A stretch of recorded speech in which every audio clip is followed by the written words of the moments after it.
Assalamualaikum warahmatullahi wabarakatuh. Guru-gurunya belum kedengaran. Assalamualaikum warahmatullahi wabarakatuh.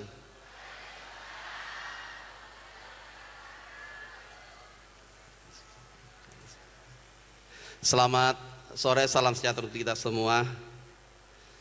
Pertama-tama tentu yang saya hormati, saya banggakan, tentu kita cintai bersama Bapak Kapolda yang diwakili oleh Bapak Karo Anggaran, Bapak Kombes Pol Joko.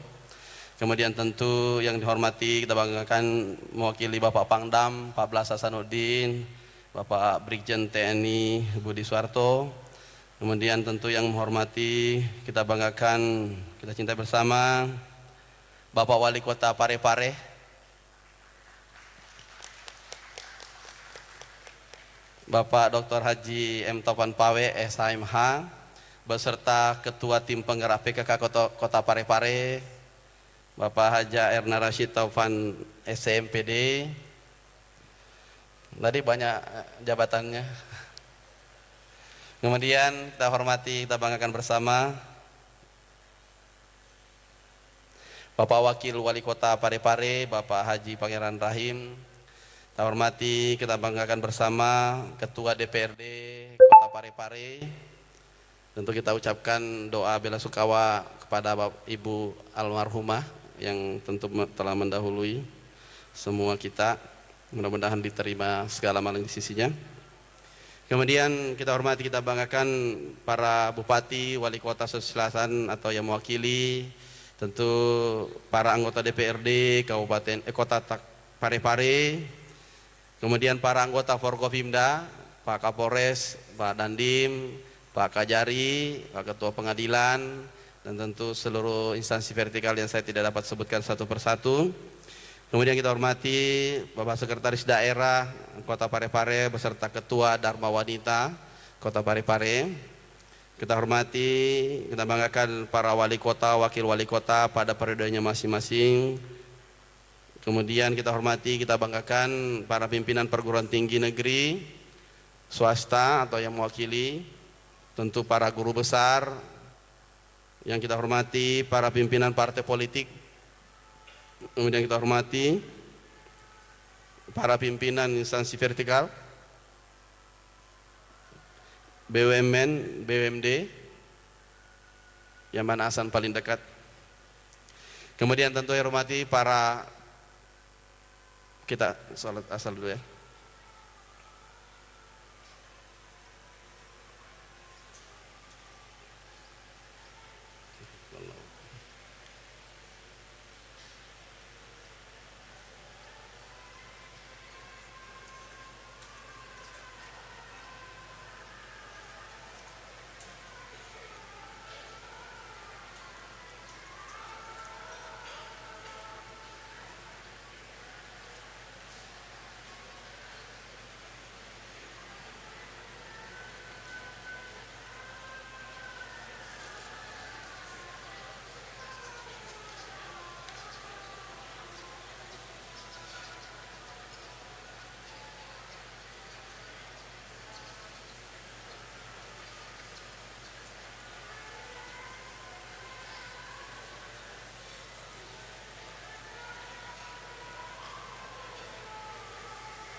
Yati amalina man yahdillahu fala mudilla lahu wa may yudlil fala hadiya lahu asyhadu an la ilaha illallah wahdahu la syarika lahu asyhadu anna muhammadan abduhu wa rasuluhu la nabiyya ba'da ma ba'd. Tentu kita hormati, kita banggakan para kepala perangkat daerah lingkup Pemprov Sulsel dan juga Kota Parepare yang hadir pada hari ini. Tentu kita hormati, kita banggakan para camat, para lurah dan juga sekota Parepare. Yang kita hormati, kita banggakan para tokoh agama, tokoh masyarakat, tokoh adat, dan tokoh pemuda, dan juga ketua organisasi masyarakat Kota Parepare. Terkhusus juga Direktur Sulselbar, mana Pak Dirut? Oh hadir. Mudah-mudahan bawa hadiah nanti ya. Kemudian ada hadir CEO AAS Community Andi Amar Ma'ruf Sulaiman. Ini masih muda-muda tapi sudah jadi CEO. Kemudian kita hormati, saya bawa juga rekan-rekan saya dari tim-tim khusus untuk perencanaan. Kemudian kita hormati, kita banggakan tentu para kepala sekolah. Mana tangannya? Para guru, mana temannya? Wah, heboh sekali di belakangnya. Oh, ada di sini dekat. Dari tadi kipas-kipas. Saya tidak dikasih kipas saya. Tentu kita hormati juga, kita banggakan hari ini sekalian yang tentu pada kesempatan ini sama-sama berbahagia. Alhamdulillah, pertama-tama puji syukur kehadirat Allah Subhanahu wa taala. Alhamdulillah, salawat dan salam atas junjungan Nabi Allah Muhammad sallallahu alaihi wasallam. Mudah-mudahan kita senantiasa menjadi pemimpin-pemimpin yang amanah, pemimpin-pemimpin yang tentu akan berjalan di atas tuntunannya, kemudian dapat bertanggung jawab di hari kemudian. Amin. Kami tentu hari ini spesial. Sebenarnya hari ini juga bertepatan provinsi dapat penghargaan untuk PPKM nasional di Jakarta yang diserahkan oleh Bapak Presiden, dan juga penghargaan saya lupa yang satu ada. Jadi tapi spesial untuk Pak Wali Kota, saya hadir di Kota Parepare, Pak Wali Kota. Dan juga untuk masyarakat yang katanya memang simbolnya adalah kota setia, kota cinta ya. Saya kesini lihat-lihat ibu-ibunya, kayaknya ini orang-orang setia semua nih. Amin. Iya. Tetapi berbeda di tempat lain. Saya mau cerita, tapi ini off the record ya, nggak boleh dicatat. Ini ceritanya katanya kalau mau kesetiaan paling tinggi itu di mana? Karena kita tahu ceritanya bagaimana Pak Habibie kepada Ainun, itu bisa mencontoh kesetiaan paling tinggi pada binatang paling setia, itu namanya buaya. Iya. Menurut penelitian, makanya orang Betawi kalau menikah coba lihat, pasti ada roti buaya. Kalau ya kan? Coba cek apa roti yang ada di kalau Betawi menikah, adalah roti buaya. Makanya ini kenapa? Karena menurut penelitian paling setia. Sampai-sampai buaya itu hanya kawin, kalau tidak ada nikah ya, kalau binatang ya, kawin hanya kepada pasangannya saja. Kalau pasangannya jauh, dia harus pergi mencari ketika mau kawin. Setelah itu baru cari makan lagi. Saking setianya. Sampai-sampai kalau meninggal pasangan betinanya, dia tidak akan kawin lagi sampai meninggal. Itu buaya setianya dalam penelitian ketika ditelusuri. Ini selama buayanya di air.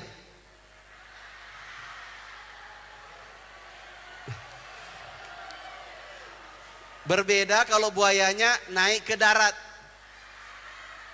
Apalagi kalau naik ke rujak wali kota.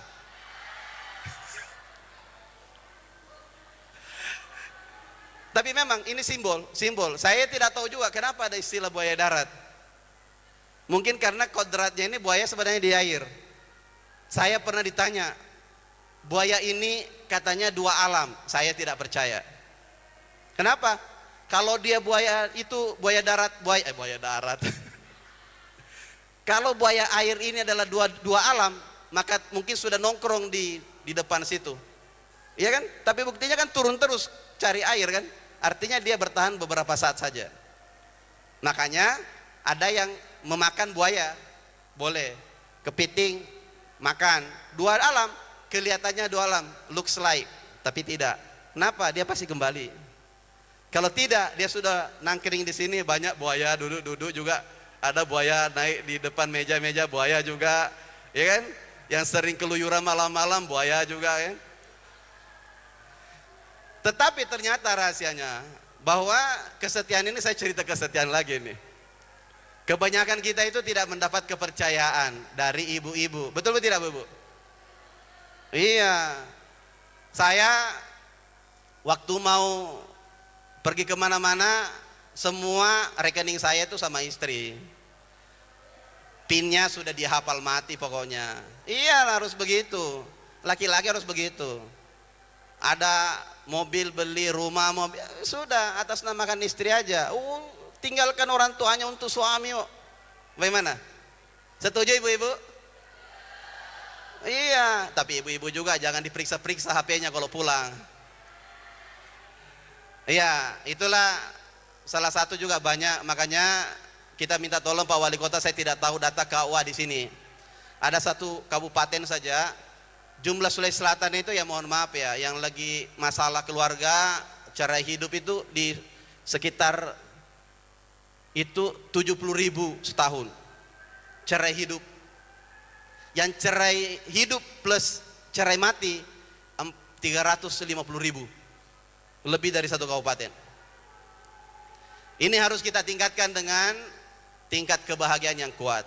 Saya minta tolong bagaimana pendidikan keluarga, itu fundamental. Saya juga bawa anakku tadi tuh, saya bawa dia lihat-lihat, duduk, dia juga sudah nggak apa-apa. Gubernur bawa anak nggak apa-apa, nggak apa-apa, bawa aja, suruh asuh ngasuh kita. Jadi kita sambil pidato sambil ngasuh anak, turun nanti ngasuh anak lagi kan. Nah, ada persoalan yang membedakan kita bahwa jangan sampai melupakan bahwa kita punya keluarga, itu yang paling kuat. Dan saya yakin Parepare ini dengan simbolnya sudah cinta, kota cinta ya, kota jasa. Saya berharap di sini menjadi contoh nanti ke depan, insyaallah. Saya juga senang ke sini Pak Wali Kota, karena sinergitas itu terbentuk antara provinsi dengan kota. Pak Bupati, Pak Wali Kota ini memang sudah pengalaman dan lebih senior terkait bagaimana bersinergi. Kelihatan dengan dua gubernur, Pak Nurdin Abdullah, pasangan saya dan saya, sinergitas tidak terputus. Dan bantuannya ke sini berhadap-hadapan. Satunya yang menghadap ke rumah sakit, menghadap ke jembatan, satu jembatan menghadap ke jembatan, ya, menghadap-hadapan kan? Iya, sangat beruntung sudah Parepare, alhamdulillah. Banyak kota-kota yang lebih besar penduduknya, tapi justru 2-3 kota kita saja ini yang paling banyak bantuannya itu Parepare. Luar biasa Pak Wali Kota, artinya sinergitas terbentuk. Dan saya sudah perhatikan juga tadi dari pesawat heli, saya sengaja ke sini untuk melihat bagaimana jembatan sudah jadi belum. Karena waktu yang tidak cukup banyak dan belum bisa diakses full, maka saya melihat dari atas untuk melihat bahwa bagaimana. Dan ternyata di sana itu ini bisa menjadi akses nanti alternatif. Dan saya terima kasih banyak Pak Wali Kota, banyak proposal masuk, banyak dicoret. Tapi pas Pak Wali Kota mengajukan presentasi bahwa kita membuat jalan lingkar, saya bilang tebus kemana nih?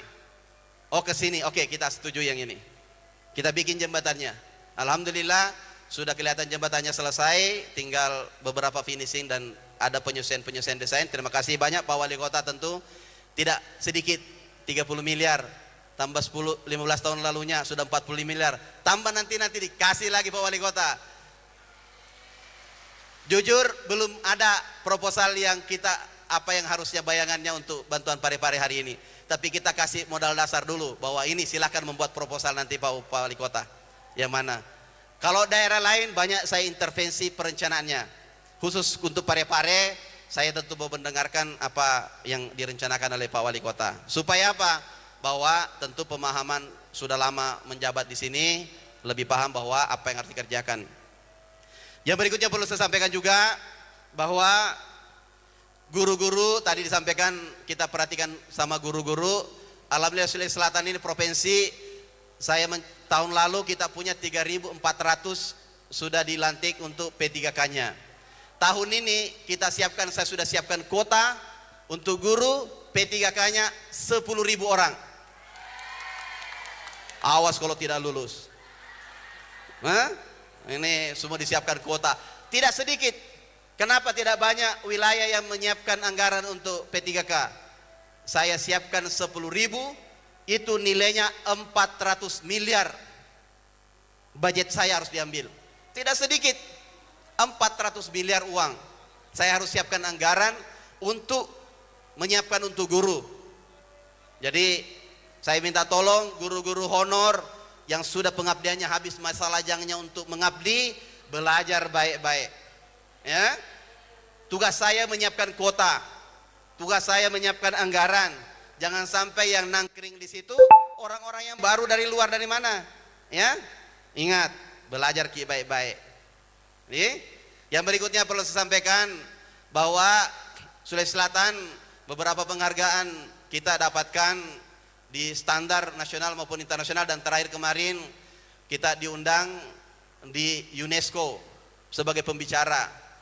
Dan waktu berbicara juga alhamdulillah kita bisa menggunakan sebagai pakaian Bugis Makassar, dan saya memperkenalkan adat kita, ada Toraja, ada Luwu, ada Mandar, ada Bugis Makassar. Apa yang unik dari kita dan kenapa kita ini adalah salah satu wilayah yang kemudian bagaimana mengakselerasi cinta kepada bahasa lokal. Di SMA saya sudah siapkan, saya sudah perintahkan satu hari minimal adalah berbahasa daerah.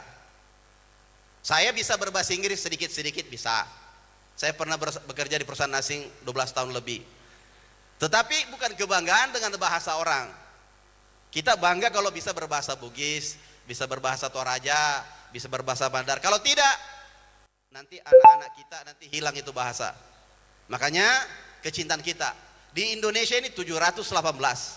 Saya tanya orang UNESCO-nya berbahasa Inggris. Setiap saya berbahasa Inggris, dia berbahasa Prancis. Saya bilang, Kak, saya suka kau, saya berbahasa Indonesia aja lah. Saya suka kau, kenapa kau berbahasa Prancis ke saya, tidak dengan berbahasa Inggris? Karena kau punya karakter untuk bagaimana membiasakan bahwa kau cinta dengan bahasamu. Wah, ini luar biasa. Dalam forum pun internasional, salah satu forum PBB, badan otonomnya UNESCO, untuk kemudian menghadirkan kita, dia tetap berbahasa Prancis dan kita harus pakai itu. Jadi luar biasa. Harusnya memang ketika ada orang ke sini, ya saya bisa berbahasa Inggris, tapi sorry to say, oke, silakan berbahasa Bugis atau berbahasa Indonesia. Itulah kekayaan kita. Kita harus punya karakter. Alhamdulillah Sulawesi Selatan ini kita juga diberkahi. Sudah kemarin pencanangan tahun ini rumah sakit OJK, otak jantung kanker. Jadi nanti kita sudah ada rumah sakit OJK vertikal. Kerjasama Pemprov dengan Kemenkes. Kami hibahkan tanah, kemudian kerjasama untuk resourcesnya. Saya sudah tetapkan, boleh bangun 20% adalah orang kami yang jadi nakesnya, dan 80%-nya saya minta tolong orang-orang ahli dari seluruh dunia, termasuk di mana-mana saja berada. Kemudian yang kedua, apalagi saya minta tolong, ini OJK otak jantung kanker diperkuat dan dipercanggih. Bilang ini akan menjadi salah satu rumah sakit terbaik di Indonesia. Ini sudah dipancang sekarang, pekerjaannya sekitar 18 bulan. Bila nanti tidak selesai, pas saya selesai, saya bilang Kak, tidak usah urus itu, mulai saja. Saya tidak pernah berpikir kalau Anda mulai insya Allah akan selesai, kalau Anda tidak mulai tidak akan selesai. Mulai sekarang, tidak ada masalah. Alhamdulillah sudah dimulai, dan nilainya berapa? 2,7 triliun nilainya. Luar biasa kan? Apa namanya? Rumah sakit OJK, otak jantung kanker. Ini kita lobby kemarin lama, 1 tahun lobbynya supaya bisa dapat. Dan 1 tahun lamanya kita berinisiasi, penempatan tempatnya hampir dikirim ke Gorontalo, saya juga pusing. Tetapi alhamdulillah bisa ditempatkan sini. Itu rumah sakit OJK. Kenapa? Sulawesi Selatan ini mungkin termasuk di sini. Tidak ada pesta kalau tidak ada OJL. Apa itu OJL? Otak jantung lidah. Coto. Iya? Iya. Pakan coto mana ye? Iya kan? Suka makan coto. Makanya kita ini ada program hulu, ada program hilir. Ada program hulunya, program hulu kita anti mager, bagaimana preventif, bagaimana kemudian hidup sehat, pola bahagia dan sebagainya, meningkatkan endorfin. Cuma mohon maaf belum, nanti insya Allah kita akan laksanakan waktu tertentu untuk di sini kita laksanakan sama-sama. Tetapi paling penting waktu ini masih agak sempit saat ini karena baru balik dari Australia kemarin. Dan perlu saya sampaikan, kemarin ke Australia kita tidak jalan-jalan. Semua bupati yang saya bagi 2, bupati 10 bupati lebih 12.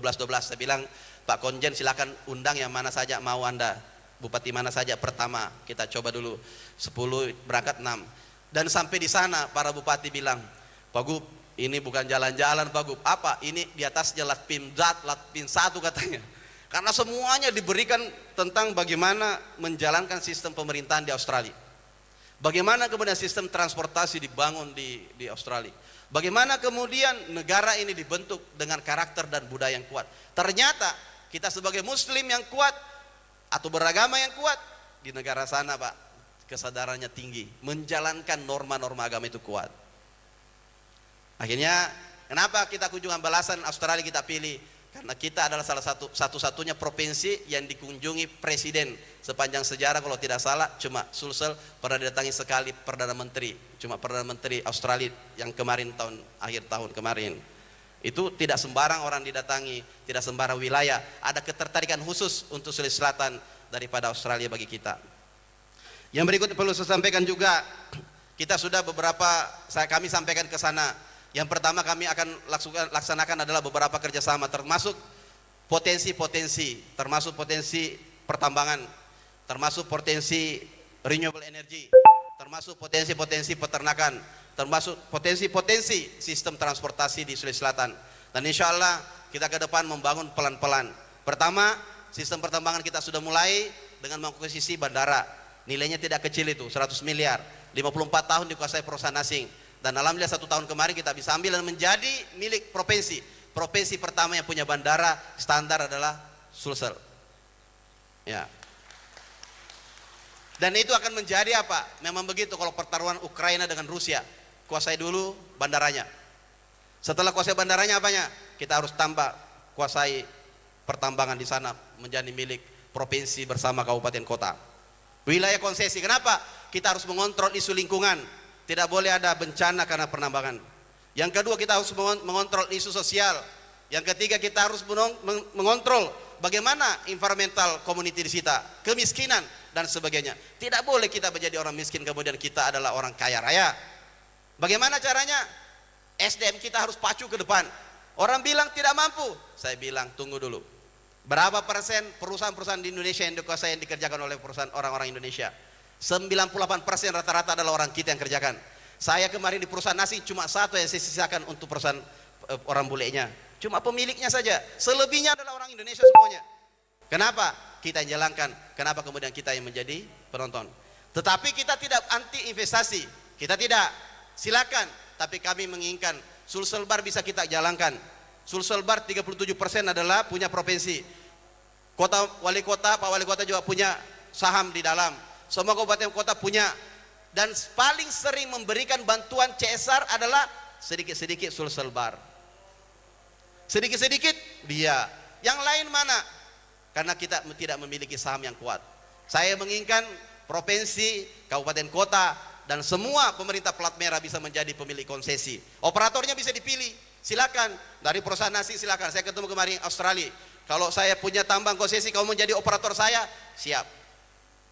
Kalau orang Bugis, kita dulu Bugis Makassar dulu nih, Toraja, lu, kalian semua jalankan semua itu. Jangan menjadi penonton. Satu, menjadi orang profesional yang kuat, menjadi orang yang melek mata untuk melihat bagaimana ke depan. Tidak lagi cerita-cerita boko. Jangan perbanyak cerita boko. Apa itu cerita boko? Gosip, ngerumpi ya. Ibu-ibu kalau di provinsi itu sudah buatkan aturan. Siapa yang menggosip dan kemudian mengiyakan gosip, dicopot di tempat. Oh, jadi di sana enggak boleh gosip-gosip.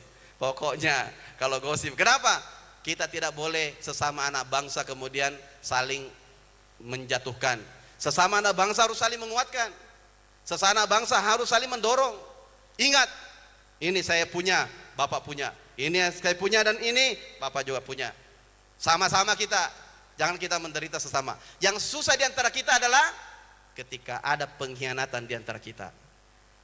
Itu yang susah. Bandara itu tidak susah saya ambil, kecuali adalah ada pengkhianatan di antara kita. Setelah saya tanya semua bule-bulenya mau kok. Oh enggak bagus kalau kamu kerja, kamu pernah di perusahaan nasi? Iya, saya cerita sama dia. Oke Matt, jalankan aja. Berapa lama pernah perusahaan? Cerita, ya saya pernah. Kita investasi boleh, tapi tidak boleh menjadi penonton. Berbedalah. Anda boleh bekerja di sini, tapi jangan namanya 50-50, di situ 90, di sini 10, beda lah. Masa 50-50 begitu? 50-50 itu 50-50. Bahkan banyak anak masyarakat kita 50-50, 70-30. Dia 70, kita 30. Tunggu dulu. Masuk nu apa? Masuk nu apa? Ini kekayaan kita harus diolah. Yang berikutnya saya titipkan adalah bukan cuma mengelola saja, saya tidak menginginkan. Saya menginginkan semuanya wilayah konsesi, sebagian besarnya adalah lingkungan, perhatikan. Sebagiannya ditutup untuk hutan, nggak boleh semuanya. Kalau ada 10%, 20%, oke, that's fine. Tapi lebih dari itu tunggu dulu. Anda harus teliti secara kuat. Kalau tidak, ingat, kita terbatas. Jangan sampai kita dibatasi oleh waktu karena lingkungan mulai tidak suka lagi. Tidak bersahabat lagi lingkungan kita. Itu yang perlu saya sampaikan. Yang berikut perlu saya sampaikan bahwa ini kalau kita lihat Parepare ini manfaatkan dengan baik. Bahwa ini adalah kota trans antara utara ke selatan, antara semua sistem-sistem jasa. Bangunlah, kita sama-sama membangun Parepare ini sebagai kota jasa. Itu sudah tepat sekali. Kota perdagangan tepat sekali. Kota untuk wisata untuk kesehatan. Kenapa semua orang ke Singapura? Kenapa semua orang ke Thailand? Karena kenapa pelayanan, kemudian SDM-nya tidak terlalu jauh beda. Yang membedakan di antara kita adalah apa yang membedakan di antara kita? Kultur. Yang harusnya kita bagaimana menjaga kultur yang lebih kuat sehingga bisa sepadan dengan standar internasional. Yang berikut perlu sampaikan bahwa alhamdulillah di tahun ini kita juga akan membantu Parepare. Mudah-mudahan Pak Wali Kota, saya juga sudah lihat masjidnya Pak Wali Kota. Terima kasih banyak. Dan juga beberapa pembangunannya tadi kita sudah ditampilkan semua. Pada intinya tentu pembangunan ini akan bernilai ibadah, Pak. Dan tentu ini tidak lepas tentu dari Pak Wali Kota, Forkopimda. Tentu kita ucapkan terima kasih banyak semuanya. Kalau saya dari Polda, dari Pangdam, semuanya bantu saya, Kajati, banyak. Kenapa? Mengawal tentang program kami, bagaimana kemudian kami bersinergi. Setiap ada program-program, COVID kemarin tidak banyak yang mau turun. Tiba-tiba tentara polisi, kamu boleh duluan dulu. Kenapa kau tonsian tentara sama polisi? Ini little to me. Itu. Tapi alhamdulillah kita harus apresiasi mereka semua. Dan guru-guru adalah untuk mencerdaskan anak kita. Salah satu apresiasi saya terbesar, saya bilang tolong siapkan kuota terbesar untuk kesejahteraan guru.